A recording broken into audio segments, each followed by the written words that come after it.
एक लीडर कहता है कि मैं उसकी बंदूक की नाली पर हूँ। आसिफ अली जरदारी भी असेंबली में बोले, कहा ये शिकारी भी हैं, क्रिकेटर भी, हुकूमत भी उन्होंने ठीक चलाई, ना जाने ये और क्या क्या है।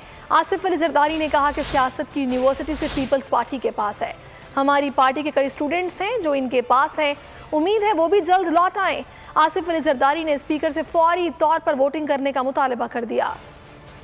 जनरल उमर साहब के बांग्लादेश की से शुरू करके कहाँ तक कहानी ख़त्म करूँ, इनके अपने एंग्रो के किस्से शुरू करूँ। मैं पर्सनल नहीं होना चाहता। किसी का लीडर तो कहता है कि उसकी बंदूक की नाली पे मैं हूँ, तो ये शिकारी भी हैं, क्रिकेटर भी हैं, मुल्क भी सही चला रहे हैं, तो आखिर ये किस बात का रोना है। बहुत सी चीज़ें हैं जो इनको समझाने की ज़रूरत है और एक दिन इंशाल्लाह ये समझेंगे। बिकॉज पॉलिटिकल यूनिवर्सिटी तो सिर्फ पीपल्स पार्टी के पास, यहाँ काफ़ी हमारे स्टूडेंट्स बैठे हुए हैं जो हमारी यूनिवर्सिटी से गए हुए हैं। इंशाल्लाह वो एक दिन वापस आ जाएंगे। कि आप वक्त ज़ाया न करें, वोट कराएं, एक चीज़ अपने इख्तिताम पे पहुंचे।